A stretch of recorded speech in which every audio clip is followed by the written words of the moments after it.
안녕하세요. 여러분의 삶에 따스한 위로가 되고 싶은 쉼 책방입니다. 그동안 다들 잘 지내셨나요? 요즘 날씨가 참 변덕스럽죠. 낮에는 더운데 아침 저녁으로는 일교차가 크고 장마철도 아닌데 비도 자주 오는 것 같아요.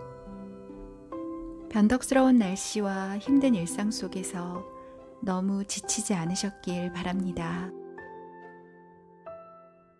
제 일상에 대해 말씀드리자면 저는 요즘 카카오에서 운영하는 글쓰기 플랫폼에서 작가로 활동하면서 글을 쓰며 지내고 있어요.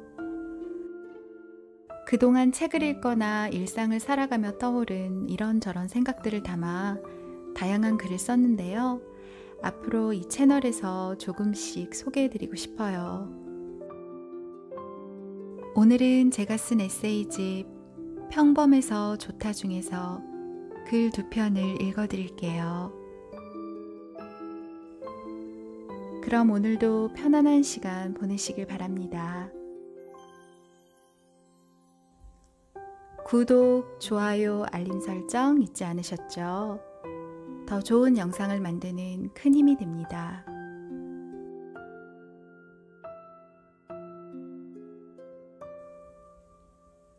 평범해서 좋다. 프롤로그. 별것 아닌 것에서 별것으로 거듭나기. 익숙한 알람 소리에 눈을 뜬다. 또 아침이구나. 일어나기 싫어 잠시 뒤척이다. 누운 채로 침실 커튼을 휙 젖힌다. 아침의 눈부신 햇살이 쏟아져 들어온다. 커피 메이커에 물과 원두가루를 넣고 추출 버튼을 누른 후 잠에서 덜 깬 채 좀비처럼 어슬렁거리며 거실을 돌아다닌다. 삐삐. 커피가 다 내려졌다는 알림 소리에 갓 뽑은 커피를 입으로 가져간다. 혈관 속으로 짜르르하게 파고드는 카페인의 위력. 어제부터 한쪽 머리를 무겁게 짓누르던 두통이 사라지고 조금은 살만해진다. 거실 창문을 여니 아직은 쌀쌀한 초봄의 공기가 밀려 들어온다. 낡은 계절이 물러가고 새로운 계절이 다가오길 기다리며 나무들이 푸릇푸릇한 새순을 틔우고 있다. 백수가 된 지 1년이 넘어 또다시 봄이 다가오고 있음을 깨닫게 되자 갑자기 맥이 빠진다. 오늘은 또 뭘 하고 시간을 보내나. 회사를 그만두고 이직하려던 와중에 코로나19로 재취업이 미뤄지면서 졸지에 백수가 되었다. 전업주부라는 타이틀을 달고 있긴 하지만 요즘 같은 세상에 가사노동만 하면서 집에 있자니 왠지 위축되고 우울해지는 것은 어쩔 수 없다. 매일매일 새롭게 주어지는 넘쳐나는 시간을 어떻게 감당해야 할지 몰라 방황하며 제2의 사춘기를 보내는 중이다. 뭐라도 기록해볼까? 그날이 그날 같은 특별할 것 없는 하루가 반복되자 무기력하고 우울해지기 시작했다. 40대 여성의 커리어도 변변찮아서 재취업이 어려운데 앞으로 계속 이런 무미건조한 나를 살아내야 할지도 모른다는 생각이 들자 문득 겁이 났다. 회사 다닐 때는 평일에 브런치를 즐기고 미술관도 가는 여유를 꿈꾸었는데 막상 집에 있게 되니 의욕이 사라지고 초조해졌다. 무언가 생산적인 일을 해야 한다는 압박감이 들었다. 현재의 삶이 공허하고 의미가 없다면 어떻게든 의미를 만들어야겠다는 절박함으로 메모장을 열었다. 일상에서 부지런히 사유를 길어올려 텍스트로 변환했다. 형체 없이 어른거리던 생각이 글자로 정리되어 무의미한 삶에 의미라는 옷을 덧입혔다. 생각을 글로 정리하는 작업이 마냥 좋기만 한 것은 아니었다. 과거에 대한 후회가 밀려올 때도, 현재의 내 모습이 불만족스러울 때도 있었다. 하지만 부정적인 감정에 매몰되지 않으려 애썼다. 실패, 좌절, 무기력함, 이런 것들도 현재의 나를 있게 한 밑거름이라 생각하며 어떤 종류의 의미라도 발견하기 위해 안간힘을 썼다. 별것 아닌 것에서 별것으로 거듭나기. 애정을 가지고 새로운 눈으로 주변을 관찰하면 매일 반복되는 단조로운 일상도 다르게 보인다. 새롭게 발견한 순간은 별것 아닌 것에서 별것이 되었고, 그렇게 모은 기록을 여기에 펼쳐놓는다.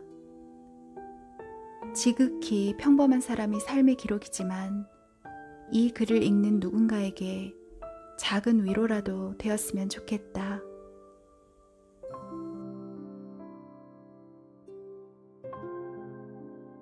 척하지 않는 삶, 솔직한 나로 살기.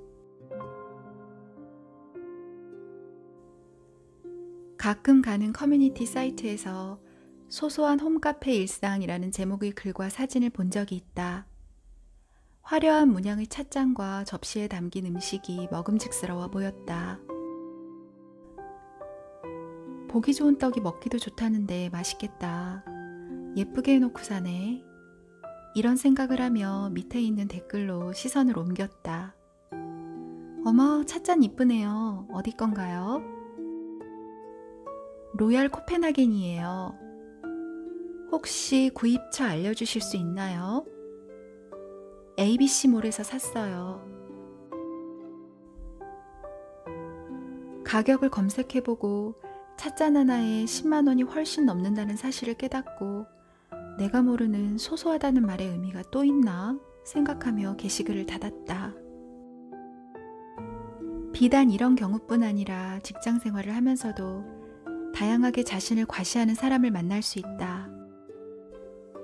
그런데 솔직하게 대놓고 자랑하는 경우에는 좋겠다, 잘 됐네 하고 예의상 호응해주게 되는데, 아닌 척하면서 은근하게 과시하는 사람을 보면 저절로 입을 닫게 된다.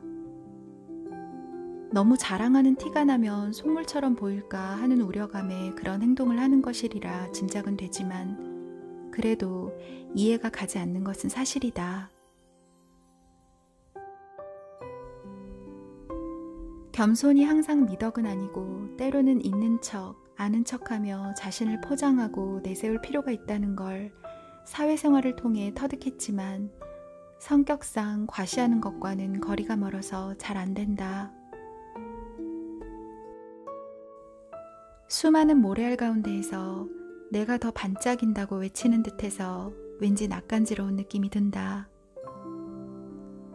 게다가 외향적인 성격도 아니다 보니 친해지기 전에는 사람들과 어느 정도 거리를 두고 필요 없는 말은 잘 하지 않는다. 이런 나에게 호감을 표현하는 사람도 있고 은근히 적대시하는 사람도 있다. 때로는 살갑게 다가와서 호기심 어린 눈으로 이것저것 캐묻는 사람도 있다.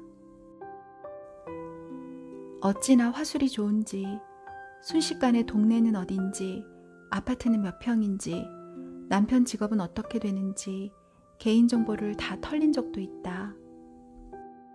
상대도 공평하게 자기 정보를 말하면 다행인데 본인은 오픈하지 않으면서 남의 정보만 묻는 사람은 도대체 왜 그런 것일까? 순수한 호기심은 아닌 것 같고 필요한 정보를 알아내어 일종의 평가를 한 후에 관계 정립에 반영하는 것은 아닐까 생각해 본다. 문득 별로 유쾌하지 않은 일화가 떠오른다. 몇 년 전 살랑살랑 봄바람이 불어오던 어느 날 예쁜 신발을 신고 싶어서 오랫동안 신발장 구석을 차지하고 있던 리본 달린 구두를 신고 회사에 갔다.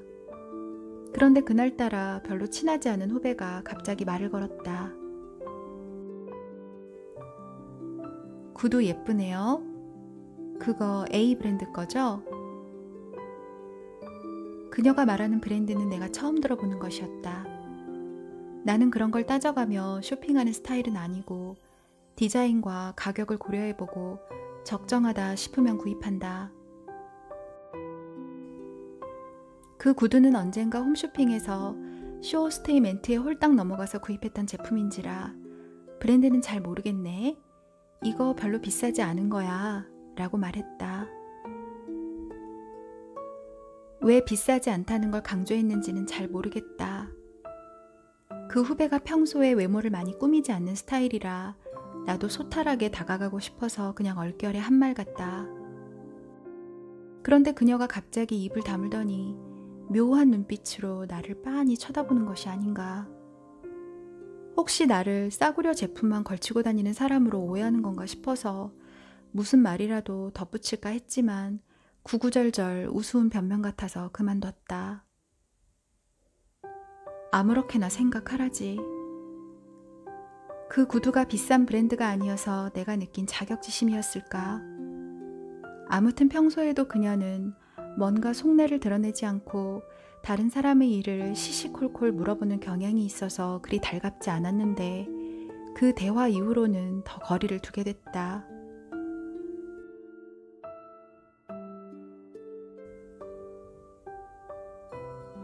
해를 거듭할수록 점점 더 많은 사람을 만나면서 세상에는 참 다양한 인간 군상이 존재한다는 걸 느낀다.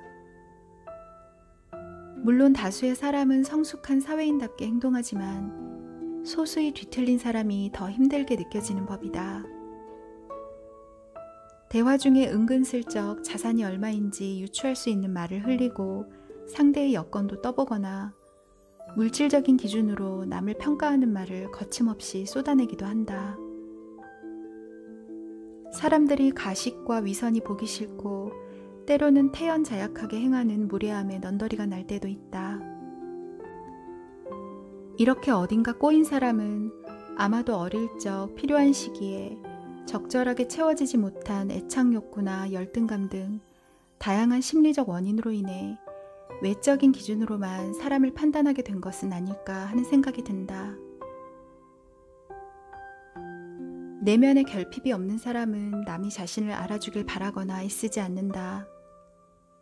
그저 나라는 존재 자체로 사랑받고 인정받았기 때문에 인간관계에서도 솔직하고 꾸밈이 없다. 담백한 인간관계가 그립다.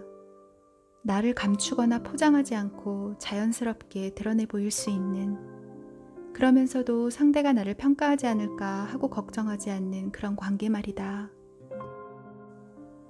세상이 때가 묻기 전에는 친구들과 그런 관계가 가능했는데 이제는 예전처럼 마냥 편하게 행동할 수는 없는 것 같다. 세월의 흐름과 함께 서로 변하기도 했고 각자의 삶의 여건이 다르다 보니 본의 아니게 척을 하게 될까봐 말을 아끼는 경우도 있다. 갑자기 어린 왕자의 한 구절이 떠오른다. 장밋빛 벽돌로 지은 예쁜 집을 봤어요. 창가에는 제라늄 화분이 있고 지붕 위에는 비둘기가 있어요. 집에 대해 이렇게 얘기한다면 어른들은 그 집을 상상하지 못할 것이다. 10만 프랑짜리 집을 봤어요. 어른들에게는 이렇게 말해야 한다. 그러면 어른들은 이렇게 말할 것이다. 굉장히 멋진 집이겠구나. 어른이 된다는 건 조금은 서글픈 일이다. 우리는 언제부터 순수함을 잃고 숫자만 좋아하게 되었을까?